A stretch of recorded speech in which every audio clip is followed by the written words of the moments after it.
తిరుమల శ్రీ వెంకటేశ్వర స్వామిని ప్రముఖ సినీ నటుడు సుమన్ దర్శించుకోవడం జరిగింది. తిరుపతిలో తన మిత్రుడు పుట్టినరోజు వేడుకలకు ప్రస్తుతం ఆయన హాజరయ్యారు. మనతో పాటు సినీ నటుడు సుమన్ నారాయణతో మాట్లాడదాం. సార్, నిన్న గద్దర్ సినిమా అవార్డులు చాలా అట్టహాసంగా జరిగింది. ఎలా అనిపించింది సార్? ఒకే వేదిక పైన సినీ ప్రముఖులందరూ కూడా రావడం. సినీ ప్రముఖులు అందరూ రాలేదండి, కొందరే వచ్చారు. సో ఓకే, చాలా సంవత్సరాల తర్వాత ఒక ఫంక్షన్ జరిగింది. సో ముఖ్యమంత్రి రేవంత్ రెడ్డి గారికి నేను ధన్యవాదాలు చెప్తాను. కానీ ఇక్కడ సమస్య వచ్చిందంటే నిన్న రావడంతో ఈరోజు చాలామంది మాకు ఫోన్ చేసి అటు తెలంగాణ వాళ్ళు చాలామంది బాధపడ్డారు, ఇటు ఆంధ్ర వాళ్ళు చాలామంది బాధపడ్డారు. మాకు రాలేదు. జనరల్గా ఏమవుతుందంటే ఈ అవార్డు జరిగినప్పుడు ప్రతి ఒక్కరికి ఏంటంటే నేను యాక్ట్ చేశాను నాకు, నేను డైరెక్ట్ చేశాను నాకు, నేను ప్రొడ్యూస్ చేశాను నాకు, అట్లా అందరికీ అవార్డు రావాలని చెప్పేసి ఉంటుంది. కానీ అది న్యాయం కాదు. అది ఎందుకంటే కొందరికే అక్కడ అది అవార్డ్స్ అవుతుంది. ఇక్కడ ఏమవుతుందంటే ప్రాబ్లం ఏంటంటే రాష్ట్రం విడిపోయిందండి. ఇది ఆంధ్ర అయిపోయింది, తెలంగాణ అయిపోయింది, తమిళనాడు వేరే, కర్ణాటక వేరే, కేరళ వేరే, గోవా వేరే. ఇప్పుడు ఇది ఎట్లా ఉందంటే మన కర్ణాటక వాళ్ళకి కూడా మన అవార్డు ఇవ్వాలి, తమిళనాడు వాళ్ళకి కూడా ఇవ్వాలి అని అలా ఇదే చేసి ఇప్పుడు చాలామంది ఇప్పుడు ఏమంటున్నారంటే వాళ్ళు తెలంగాణలో జరుగుతున్నప్పుడు మీరు తెలంగాణ సినిమాలు చాలా వచ్చింది అంటే చిన్న సినిమాలు, ముఖ్యంగా చిన్న నిర్మాతలు దర్శకులు వాళ్ళు చాలా కష్టపడి సినిమాలు మేము చేసామండి, మాకు గుర్తింపు రాలేదు, మాకు ఇవ్వలేదు మాకు అని చాలామంది బాధపడదు. వాస్తవమే. ఇప్పుడు నేనేమంటే తెలంగాణ అవార్డ్స్ అన్నప్పుడు గద్దర్ అవార్డ్స్ అని పేరు కూడా పెట్టాం, చాలా మంచిది గద్దర్ పేరు మీద పెట్టడం. అలాంటప్పుడు ఏం చేయాలంటే తెలంగాణ ఆర్టిస్టులకి, తెలంగాణ టెక్నీషియన్స్కి ఇచ్చేసి ఆంధ్ర అవార్డ్స్ టోటల్గా ఆంధ్ర వాళ్ళు ఎవరైతే ఉన్నారో ఇక్కడ చంద్రబాబు నాయుడు గారు, పవన్ కళ్యాణ్ ఉన్నారు, ఇక్కడ ఇస్తే రెండు హ్యాపీగా ఉంటారు. కాకపోతే మనకు ఆ ఫీలింగ్ రాకూడదంటే తెలంగాణ వాళ్ళందరికీ ఆంధ్ర వాళ్ళు ఎవరైతే ఉన్నారో హీరోస్, హీరోయిన్స్, టెక్నీషియన్స్ వాళ్ళ చేతులతో అవార్డు ఇచ్చేసి ఉంటే చాలా బాగుండేది. అంటే మన కనెక్షన్ ఉంది. కానీ ఇక్కడ రూల్స్ అది చెప్పేటప్పుడు విడిపోయిన తర్వాత ఇక్కడ ఇంకో సమస్య అవుతుందంటే కొత్త వాళ్ళు ఉన్నారు.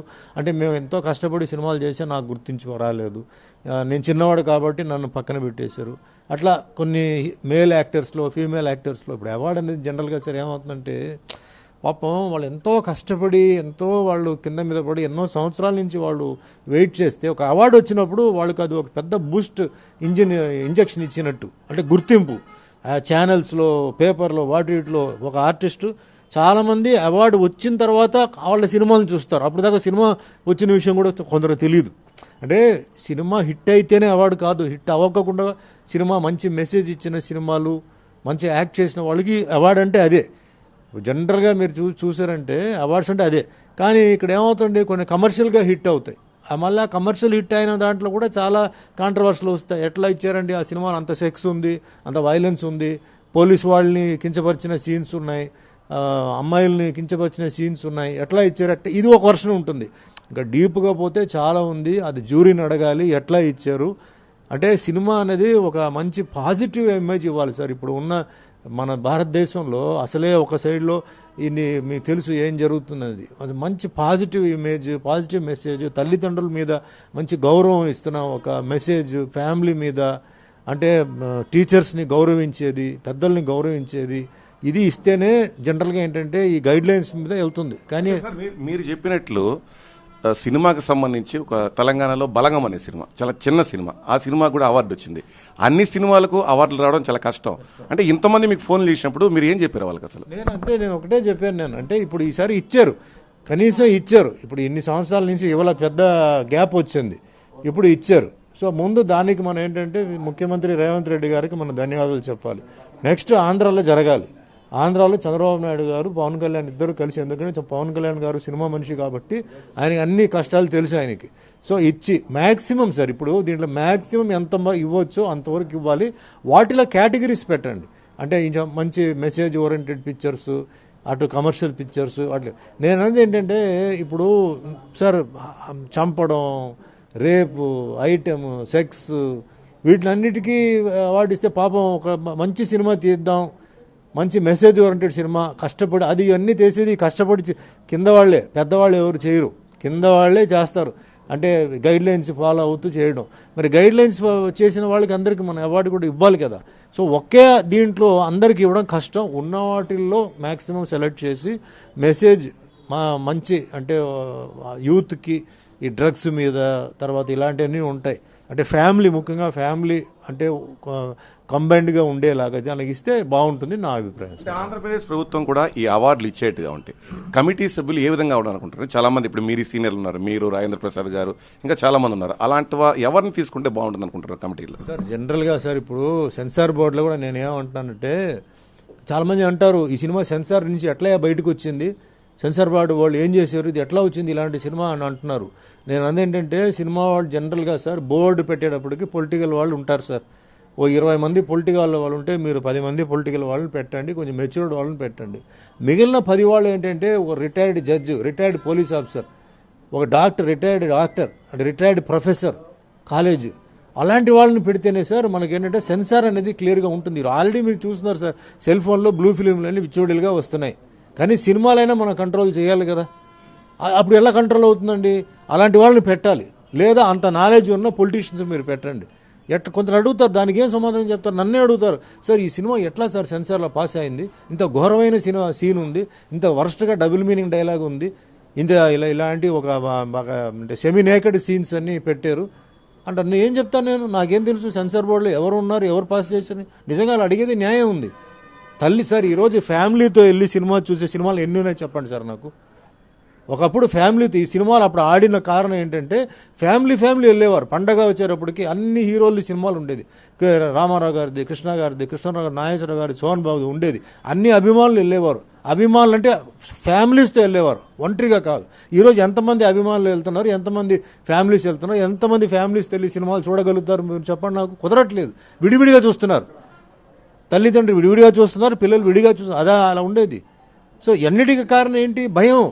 తీసుకెళ్తే ఆ స్క్రీన్లో ఏముంది, సెక్స్ ఏదైనా ఉందా, లేదు తల్లిదండ్రులు వ్యతిరేకంగా ఏదైనా ఉందా, లేకపోతే ఈ మ్యారేజెస్లో ఇలాంటి ఏదైనా ఉందా? ఇప్పుడు ఏంటంటే నేను ఇప్పుడు ఆల్రెడీ ఒక సినిమా నేను చేస్తున్నాను సార్. అది ఏంటంటే విజయవాడలో ఆవిడ జనసేన పార్టీ అంటే ఆవిడ ఒక లీడరు.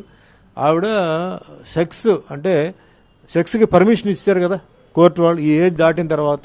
వాటి మీద స్టూడెంట్స్కి ఒక డిస్కషన్. కాకర్ల గారు డైరెక్టర్ అండి, అది కావాలని మనం తీస్తున్నాం. కోర్టే ఇచ్చేసారు.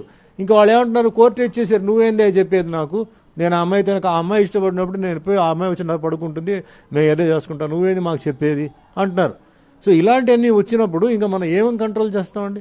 కోర్టే ఇచ్చినప్పుడు తీర్పు, మీరు రిలేషన్షిప్లో ఉండొచ్చు, మీరు సెక్షువల్ రిలేషన్షిప్ మీరు చేసుకోవచ్చు అన్నప్పుడు ఇంకా పేరెంట్స్ ఏం చేయగలుగుతారు? పేరెంట్స్ ఎలా దీన్ని కంట్రోల్ చేయగలుగుతారు? మన ట్రెడిషన్, కల్చర్ అన్నీ పోయిందండి, మొత్తం పోయింది. మర్యాద ఎక్కడ ఉంటుంది? ఫారిన్ కల్చర్లా వచ్చేసింది. ఫారిన్ వాడు 18 years ముందే ఆయన పంపించేస్తున్నాడు, అమ్మాయిని అబ్బాయిని పంపించేసి నాకు నీకు సంబంధం లేదు. ఓకే సార్, మీరు చెప్పేది సినిమాలోకే, సమాజంలో కూడా అలాంటి మార్పులు రావాలి కదా. మార్పులు రావాలి. ఇంకెలా వస్తాయి మార్పులు? ఇలా చేసేస్తే ఇంకా మార్పు ఎక్కడి నుంచి వస్తుంది సార్? ఆల్రెడీ మొబైల్ ఫోన్లో ఇవన్నీ ఉన్నాయి, సినిమాలో కూడా ఇలాగే వచ్చేస్తే ఇంకా మార్పు ఎట్లా వస్తుంది సార్?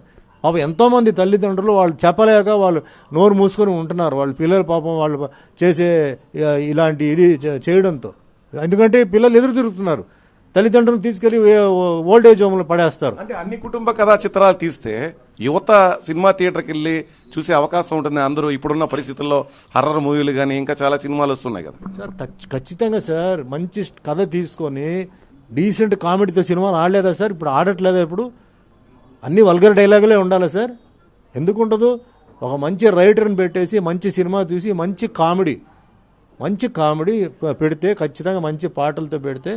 ఇప్పుడు ఐటమ్ సాంగ్స్ పెట్టండి సార్. ఐటమ్ సాంగ్స్ ఎలా పెట్టాలి? అది ఆ అమ్మాయిని కూడా ఏంటంటే ఏ విధంగా డ్రెస్ చేయాలి, ఏ విధంగా చూపించాలో చూపిస్తే చూస్తారు, చూడకుండా ఏం కాదు.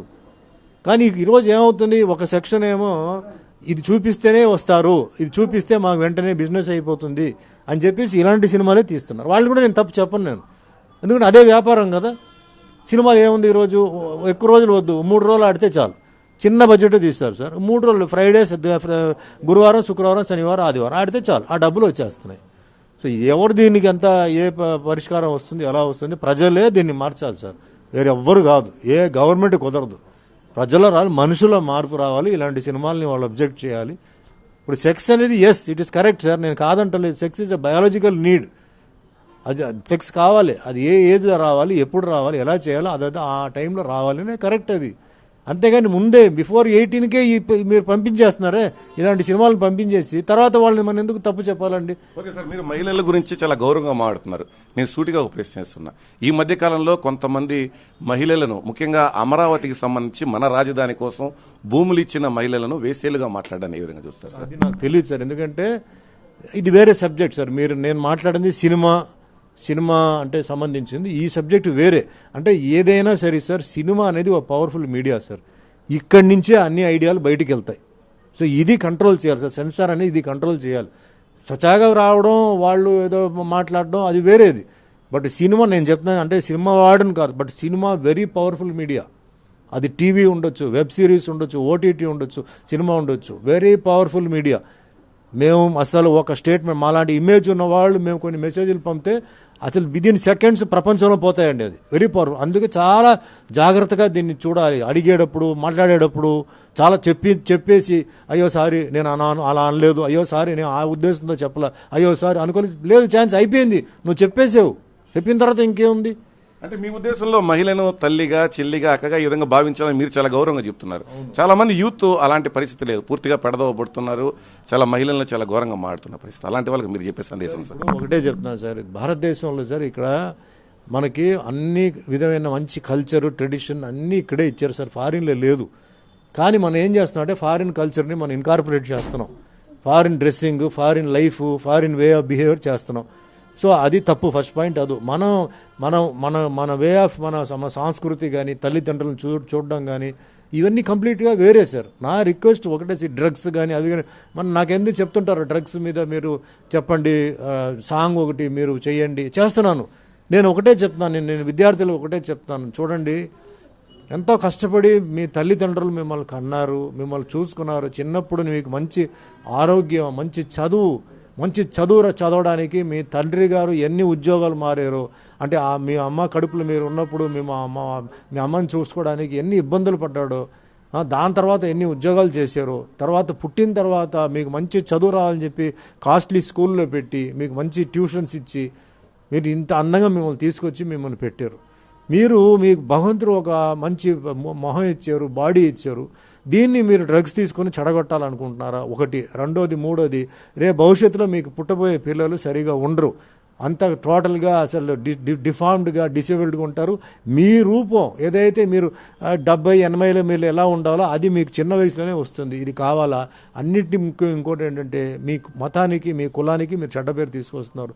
ఎలా అంటారా, పోలీస్ పట్టుకొని మిమ్మల్ని పోలీస్ స్టేషన్లో నిలబెట్టి వాళ్ళు ఫోటోలు తీసి ఊరంతా ఛానల్స్ పెడితే అసలు మీ కులానికి, మీ మతానికి మీరు ఒక బ్యాడ్ నేమ్ తీసుకురావట్లేదా? సరే, అది వద్దు. కష్టపడి చదివించిన మీ తల్లిదండ్రులకు మీరు చెడ్డ పేరు తీసుకురావట్లేదా? రేపు భవిష్యత్తులో మీ పిల్లలు అలాగే చేస్తే మీకు ఎలా ఉంటుంది? చాలామంది తల్లిదండ్రులు అవమానం భరించలేక కొందరు సూసైడ్ చేసుకున్నారు, కొందరు పిల్లల్ని ఊరు వదిలేసి వెళ్ళిపోయారు. ఆ వీధిలో మర్యాద ఉండదు, మీ ఫ్యామిలీకి ఆ వీధిలో, ఆ ఊర్లో మీకు మర్యాద ఉండదు. ఇంతకన్నా నేను చెప్తాను, ఆలోచించండి. మీకు ఇష్టం ఉంటే చేయండి, లేకపోతే కంటిన్యూ చేయండి. అది మీ ఆరోగ్యం, మీ ఫ్యామిలీ, మీ తల్లిదండ్రులు కాబట్టి అది మీ ఇష్టం. అంతకన్నా చాలా గొప్ప మనసుతో అవేర్నెస్ చేసే ప్రయత్నం చేస్తున్నారు సార్. అంటే ప్రభుత్వం కూడా దీనికి ముందుకు వస్తే బాగుంటుంది అనుకున్నారా? అవగాహన కార్యక్రమాలు కల్పించే ప్రయత్నం సార్ ప్రభుత్వం వాళ్ళు అన్నీ చేస్తున్నారు సార్. ఇక్కడ ఒకటే సార్, పనిష్మెంట్ అనేది చాలా సివియర్గా ఉండాలి. డ్రగ్స్ వస్తూనే ఉన్నాయి, వాళ్ళు పాపం పోలీసు వాళ్ళ పని చేస్తూనే ఉన్నారు. కానీ ఏం చేస్తాం సార్, పెద్ద ఇన్ఫ్లుయెన్స్ నుంచి వాళ్ళని వదిలేయండి, వాళ్ళని వదిలేయండి చెప్పేస్తే ఏముంది?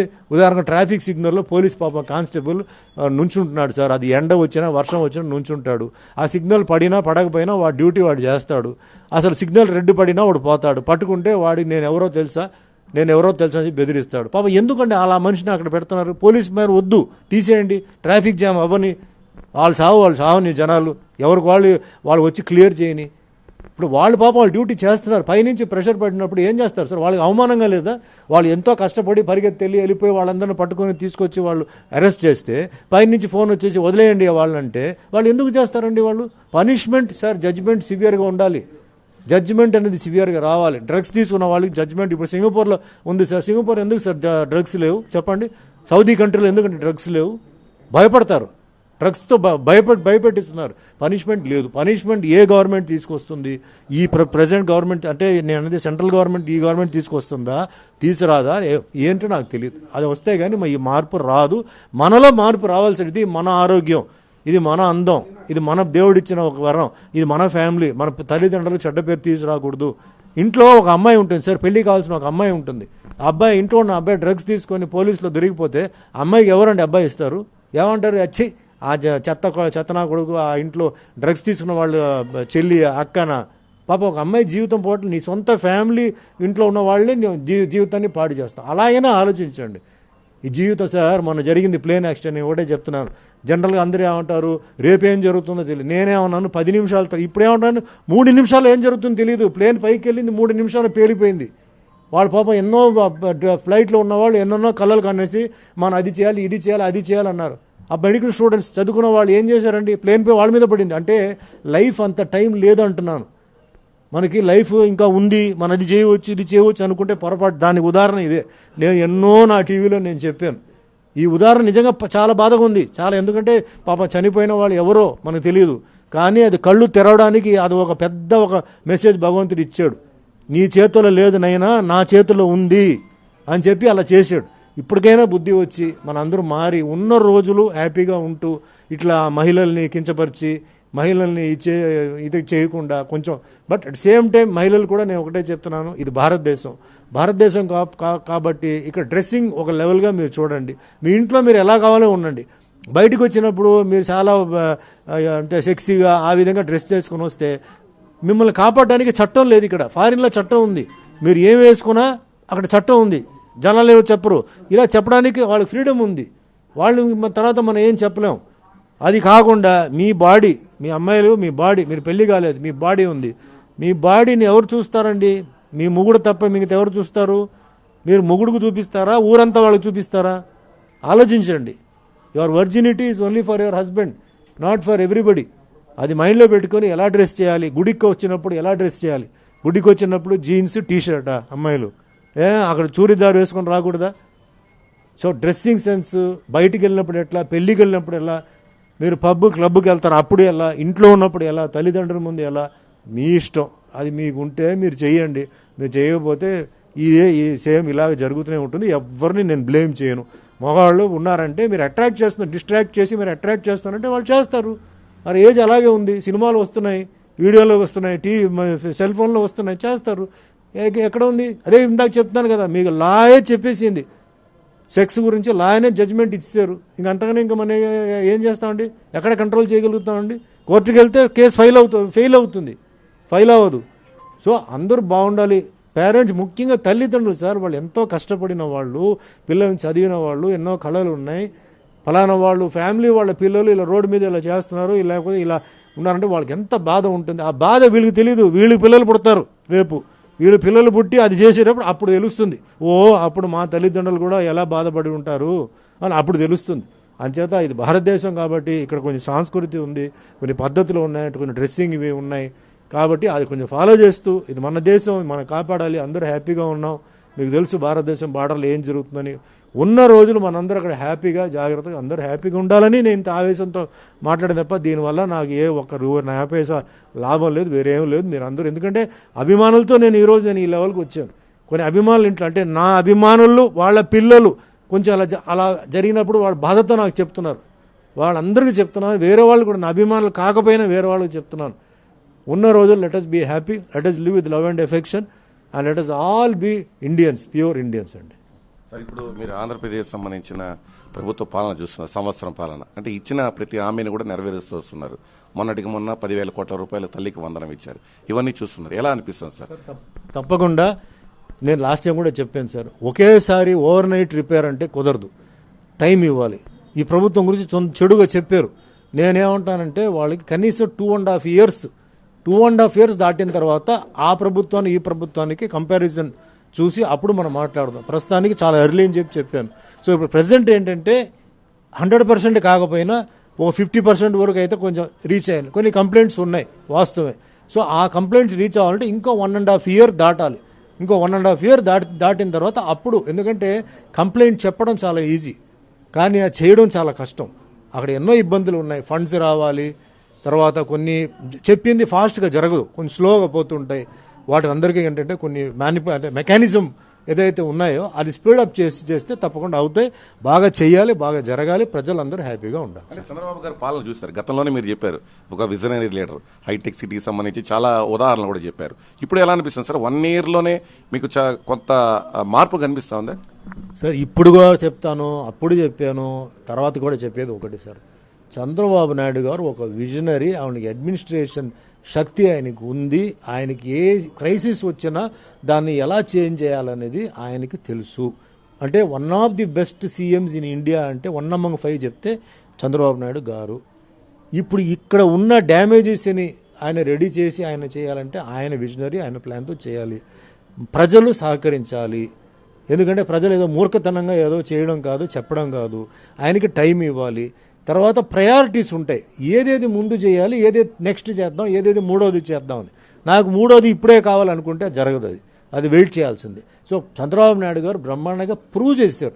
హైదరాబాద్ సిటీ ఒకప్పుడు ఎలా ఉండేది, ఈరోజు హైదరాబాద్ అంటే తర్వాత కేసీఆర్ గారు వచ్చారు, రాజశేఖర రెడ్డి గారు వచ్చారు, వీళ్ళందరూ వచ్చారు, కాదంటలేదు. కానీ ఫస్ట్ ఆర్కిటెక్చర్ మ్యాప్ చేసి ఈరోజు శంషాబాద్ ఎయిర్పోర్ట్ కానీ, ఐటీ సిటీ కానీ అవన్నీ ఒక విజన్తో ఆయన చూసి చేసింది చంద్రబాబు నాయుడు గారే.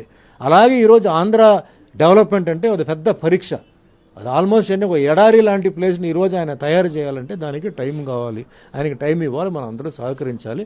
తప్పులు ఉంటాయి సార్, మనిషి అన్నప్పుడు కొన్ని తప్పులు ఉంటాయి, అన్నీ పర్ఫెక్ట్ చేయాలంటే జరగదు. కానీ తప్పులు పెద్దదా చిన్నదా అది చూడాలి. పెద్దదైతే మాట్లాడండి, చిన్నదైతే ప్రభుత్వ లాస్ట్ గవర్నమెంట్ చేయలేదా, చేశారు, వాళ్ళు కూడా మంచి పనులు చేశారు, కొన్ని బ్యాడ్ జరిగింది. సో అయితే వెయిట్ చేయాలి. ఇంకా 1.5 year పోతే ఎంత డెవలప్మెంట్ అయింది, ఎంత చేయాలి.